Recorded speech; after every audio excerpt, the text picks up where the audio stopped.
Peter Pan by J.M. Barrie. Chapter 3. Come away, come away.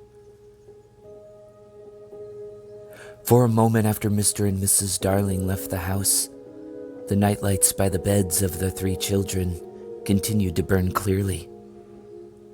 They were awfully nice little nightlights, and one cannot help wishing that they could have kept awake to see Peter. But Wendy's light blinked and gave such a yawn that the other 2 yawned also, and before they could close their mouths, all 3 went out. There was another light in the room now, 1,000 times brighter than the nightlights, and in the time we have taken to say this, it has been in all the drawers in the nursery, looking for Peter's shadow, rummaged the wardrobe, and turned every pocket inside out. It was not really a light. It made this light by flashing about so quickly. But when it came to rest for a second, you saw it was a fairy. No longer than your hand and still growing. It was a girl called Tinker Bell, exquisitely gowned in a skeleton leaf, cut low and square, through which her figure could be seen to the best advantage. She was slightly inclined to unbun point. A moment after the fairy's entrance, the window was blown open by the breathing of the little stars, and Peter dropped in. He had carried Tinker Bell part of the way, and his hand was still messy with the fairy dust. "Tinker Bell," he called softly, after making sure that the children were asleep. "Tink, where are you?" She was in a jug for the moment, and liking it extremely. She had never been in a jug before. "Oh, do come out of that jug and tell me, do you know where they put my shadow?" The loveliest tinkle, as of golden bells, answered him. It is the fairy language. You ordinary children can never hear it, but if you were to hear it, you would know that you had heard it once before. Tink said that the shadow was in the big box. She meant the chest of drawers, and Peter jumped at the drawers, scattering their contents to the floor with both hands, as kings toss halfpence to the crowd. In a moment he had recovered his shadow, and in his delight he forgot that he had shut Tinker Bell up in the drawer. If he thought at all, but I don't believe he ever thought, it was that he and his shadow, when brought near each other, would join like drops of water. And when they did not, he was appalled. He tried to stick it on with soap from the bathroom, but that also failed. A shudder passed through Peter, and he sat on the floor and cried. His sobs woke Wendy, and she sat up in bed. She was not alarmed to see a stranger crying on the nursery floor. She was only pleasantly interested. "Boy," she said courteously, "why are you crying?" Peter could be exceedingly polite also, having learned the grand manner at fairy ceremonies, and he rose and bowed to her beautifully. She was much pleased, and bowed beautifully to him from the bed. "What's your name?" he asked. "Wendy Mariah Angela Darling," she replied, with some satisfaction. What is your name?" "Peter Pan." She was already sure that he must be Peter, but it did seem a comparatively short name. "Is that all?" "Yes," he said rather sharply.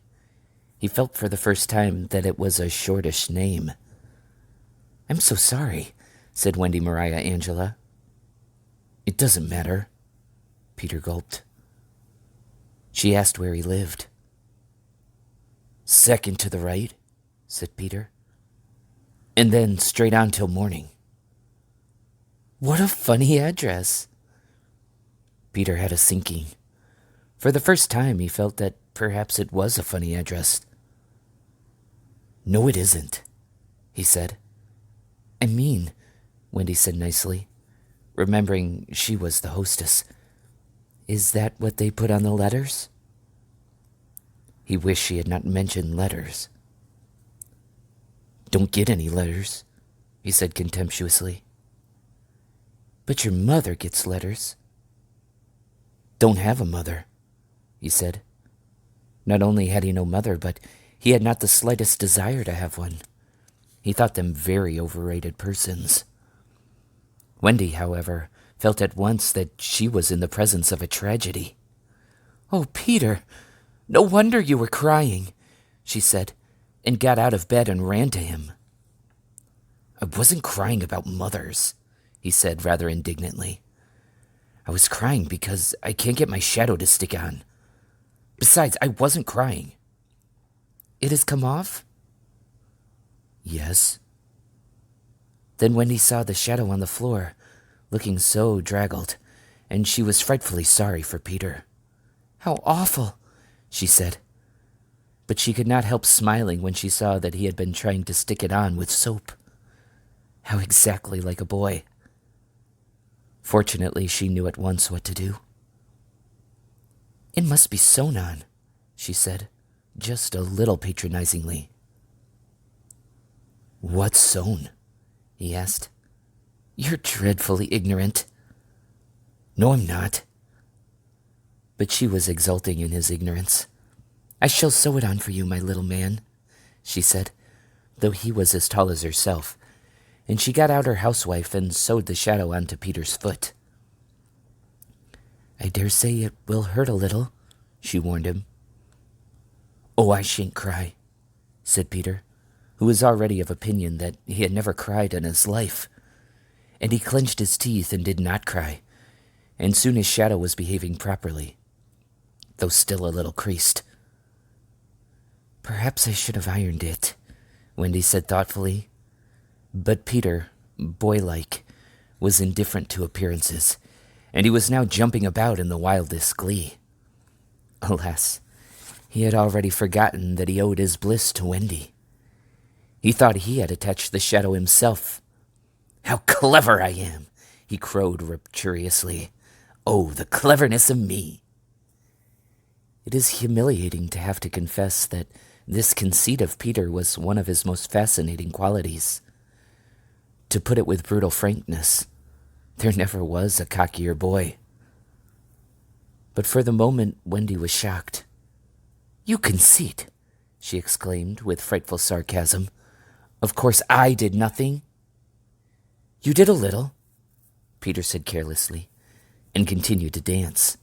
A little, she replied with ardor. If I am no use, I can at least withdraw. And she sprang in the most dignified way into bed and covered her face with the blankets. To induce her to look up, he pretended to be going away. And when this failed, he sat on the end of the bed and tapped her gently with his foot. Wendy, he said, don't withdraw. I can't help crowing, Wendy, when I'm pleased with myself. Still, she would not look up, though she was listening eagerly. Wendy, he continued, in a voice that no woman has ever yet been able to resist. Wendy, one girl is more use than 20 boys. Now Wendy was every inch a woman, though there were not many inches, and she peeped out of the bedclothes. Do you really think so, Peter? Yes, I do. I think it's perfectly sweet of you, she declared, and I'll get up again. And she sat up with him on the side of the bed. She also said she would give him a kiss if he liked. But Peter did not know what she meant, and he held out his hand expectantly. Surely you know what a kiss is, she asked, aghast. I shall know when you give it to me, he replied stiffly, and not to hurt his feelings, she gave him a thimble. Now, he said, shall I give you a kiss? And she replied with a slight primness, if you please. She made herself rather cheap by inclining her face toward him. but he merely dropped an acorn button into her hand. So she slowly returned her face to where it had been before, and said nicely that she would wear his kiss on the chain around her neck. It was lucky that she did put it on that chain, for it was afterwards to save her life. When people in our set are introduced, it is customary for them to ask each other's age, and so Wendy, who always liked to do the correct thing, asked Peter how old he was. It was not really a happy question to ask him. It was like an examination paper that asks grammar when what you want to be asked is the kings of England. "I don't know," he replied uneasily, "but I am quite young." He really knew nothing about it. He had merely suspicions, but he said at a venture, "Wendy, I ran away the day I was born." Wendy was quite surprised, but interested, and she indicated in a charming drawing-room manner, by a touch on her nightgown, that he could sit nearer her. "It was because I heard Father and Mother," he explained in a low voice, "talking about what I was to be when I became a man." He was extraordinarily agitated now. "I don't ever want to be a man," he said with passion. "I want always to be a little boy and to have fun. So I ran away to Kensington Gardens and lived a long, long time among the fairies." She gave him a look of the most intense admiration, and he thought it was because he had run away, but it was really because he knew fairies. Wendy had lived such a home life that to know fairies struck her as quite delightful. She poured out questions about them, to his surprise, for they were rather a nuisance to him, getting in his way and so on, and indeed he sometimes had to give them a hiding. Still, he liked them on the whole, and he told her about the beginning of fairies. "You see, Wendy, when the first baby laughed for the first time, its laugh broke into 1,000 pieces, and they all went skipping about, and that was the beginning of fairies." Tedious talk this, but being a stay-at-home, she liked it. "And so," he went on good-naturedly, "there ought to be one fairy for every boy and girl." "Ought to be? There isn't?" "No. You see, children know such a lot now. They soon don't believe in fairies. And every time a child says, 'I don't believe in fairies,' there is a fairy somewhere that falls down dead." Really, he thought they had now talked enough about fairies, and it struck him that Tinker Bell was keeping very quiet. "I can't think where she has gone to," he said, rising, and he called Tink by name. Wendy's heart went flutter with a sudden thrill. "Peter," she cried, clutching him, "you don't mean to tell me that there is a fairy in this room?" "She was here just now," he said a little impatiently. "You don't hear her, do you?" And they both listened. "The only sound I hear," said Wendy, "is like a tinkle of bells." "Well, that's Tink. That's the fairy language. I think I hear her too." The sound came from the chest of drawers, and Peter made a merry face. No one could ever look quite so merry as Peter, and the loveliest of gurgles was his laugh. He had his first laugh still. "Wendy," he whispered gleefully, "I do believe I shut her up in the drawer." He let poor Tink out of the drawer, and she flew about the nursery screaming with fury. "You shouldn't say such things," Peter retorted. "Of course I'm very sorry, but how could I know you were in the drawer?" Wendy was not listening to him. "Oh, Peter," she cried, "if she would only stand still and let me see her." "They hardly ever stand still," he said, but for one moment Wendy saw the romantic figure come to rest on the cuckoo clock. "Oh, the lovely!" she cried, though Tink's face was still distorted with passion. "Tink," said Peter amiably, "this lady says she wishes you were her fairy." Tinker Bell answered insolently. What does she say, Peter? He had to translate. She is not very polite. She says you are a great ugly girl, and that she is my fairy. He tried to argue with Tink. You know you can't be my fairy, Tink, because I am a gentleman, and you are a lady. To this, Tink replied in these words, You silly ass, and disappeared into the bathroom.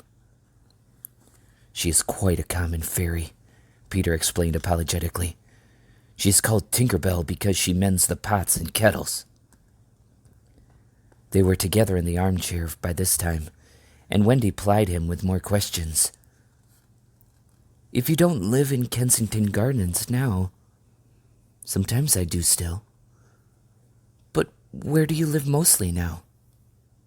With the Lost Boys. Who are they?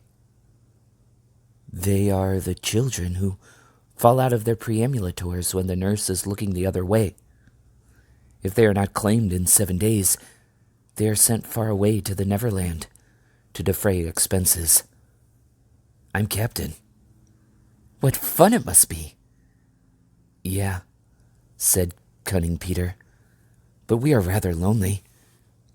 You see, we have no female companionship. Are none of the others girls? Oh no. Girls, you know, are much too clever to fall out of the prams.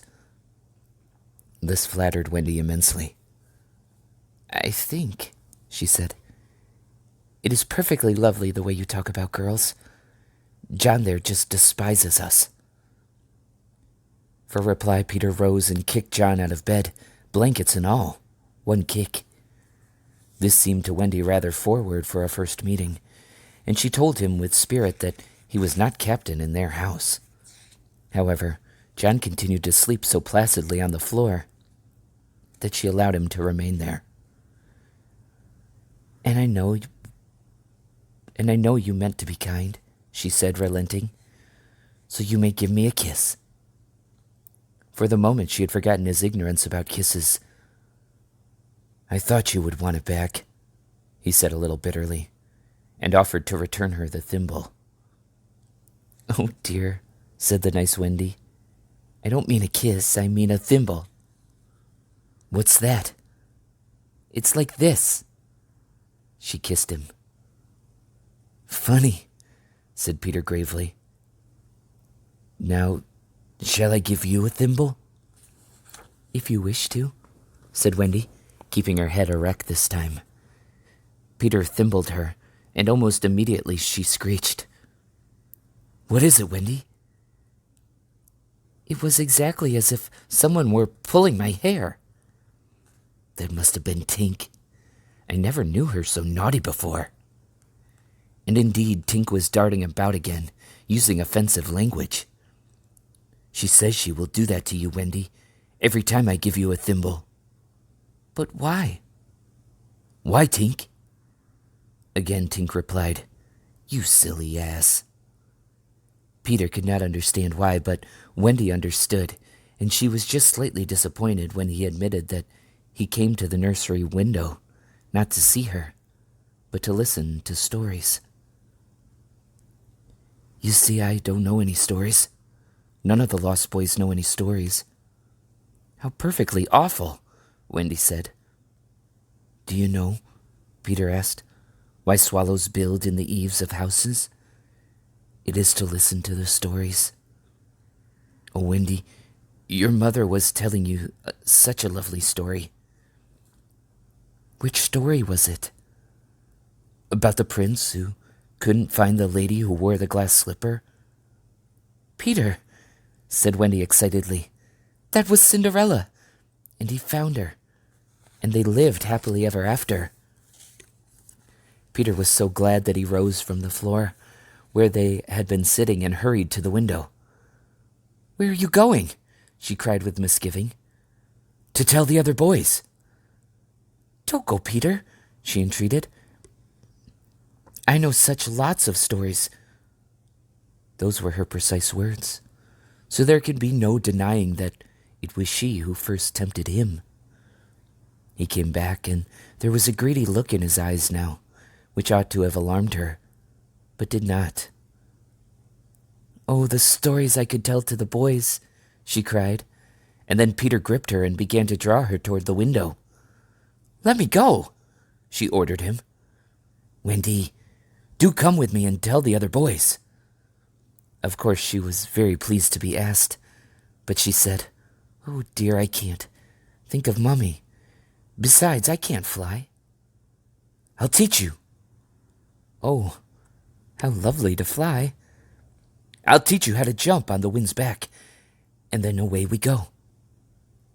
"Ooh," she exclaimed rapturously. Wendy, when you are sleeping in your silly bed, you might be flying about with me, saying funny things to the stars." "Oh." "And Wendy, there are mermaids." "Mermaids? With tails?" "Such long tails." "Oh," cried Wendy, "to see a mermaid." He had become frightfully cunning. "Wendy," he said, "how we should all respect you." She was wriggling her body in distress. It was quite as if she were trying to remain on the nursery floor. But he had no pity for her. "Wendy," he said, the sly one, "you could tuck us in at night." "Oh." "None of us has ever been tucked in at night." "Oh," and her arms went out to him. "And you could darn our clothes and make pockets for us. None of us has any pockets." How could she resist? "Of course, it's awfully fascinating," she cried. "Peter, would you teach John and Michael to fly too?" "If you like," he said indifferently. And she ran to John and Michael and shook them. "Wake up," she cried. "Peter Pan has come, and he is to teach us to fly." John rubbed his eyes. "Then I shall get up," he said. Of course, he was on the floor already. "Hello," he said. "I am up." Michael was up by this time also, looking as sharp as a knife with 6 blades and a saw. But Peter suddenly signed silence. Their faces assumed the awful craftiness of children listening for sounds from the grown-up world. All was as still as salt. Then everything was right. No, stop. Everything was wrong. Nana, who had been barking distressfully all the evening, was quiet now. It was her silence that they had heard. "Out with the light! Hide, quick!" cried John, taking command for the only time throughout the whole adventure. And thus when Liza entered holding Nana, the nursery seemed quite its old self, very dark, and you could have sworn you heard its 3 wicked inmates breathing angelically as they slept. They were really doing it artfully from behind the curtained windows. Liza was in a bad temper, for she was mixing the Christmas puddings in the kitchen and had been drawn away from them, with a raisin still on her cheek, by Nana's absurd suspicions. She thought the best way of getting a little quiet was to take Nana to the nursery for a moment. But in custody, of course. "There, you suspicious brute," she said, not sorry that Nana was in disgrace. "They are perfectly safe, aren't they? Every one of the little angels sound asleep in bed. Listen to their gentle breathing." Here Michael, encouraged by his success, breathed so loudly that they were nearly detected. Nana knew that kind of breathing, and she tried to drag herself out of Liza's clutches. But Liza was dense. "No more of it, Nana," she said sternly, pulling her out of the room. "I warn you, if you bark again, I shall go straight for Master and Mrs. and bring them home for the party. And then, oh, won't Master whip you, just." She tied the unhappy dog up again. But do you think Nana ceased to bark? Bring Master and Mrs. home from the party? Why, that was just what she wanted. Do you think she cared whether she was whipped so long as her charges were safe? Unfortunately, Liza returned to her puddings, and Nana, seeing that no help would come from her, strained and strained at the chain, until at last she broke it. In another moment she had burst into the dining room at 27 and flung up her paws to heaven, her most expressive way of making a communication. Mr. and Mrs. Darling knew at once that something terrible was happening in their nursery, and without a goodbye to their hostess, they rushed into the street.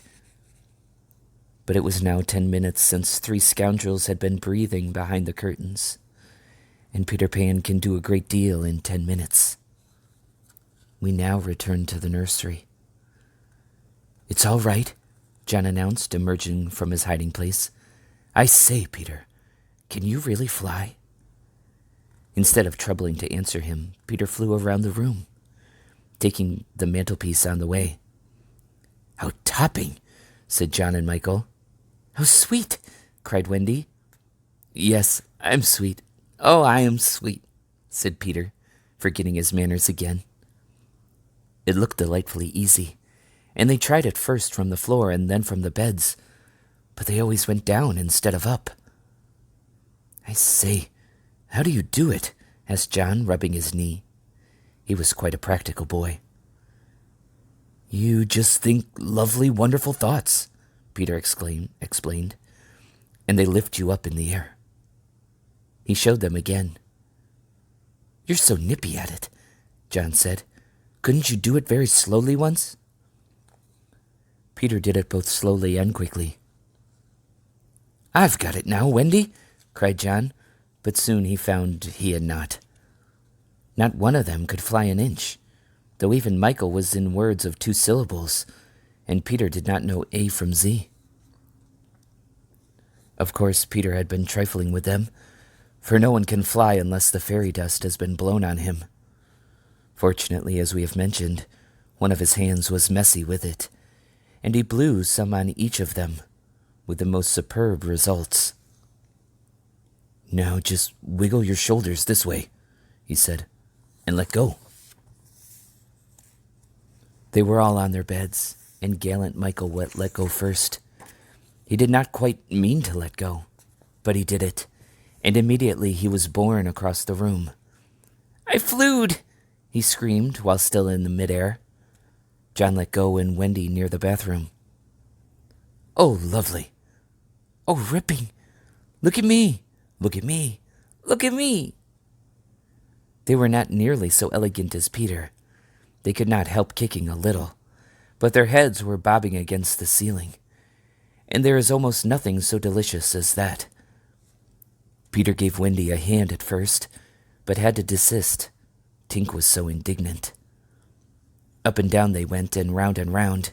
Heavenly was Wendy's word. "I say," cried John, "why shouldn't we all go out?" Of course it was to this that Peter had been luring them. Michael was ready. He wanted to see how long it took him to do 1,000,000,000 miles. But Wendy hesitated. "Mermaids," said Peter again. "Oh, and there are pirates." "Pirates!" cried John, seizing his Sunday hat. "Let us go at once." It was just at this moment that Mr. and Mrs. Darling hurried with Nana out of 27. They ran into the middle of the street to look up at the nursery window.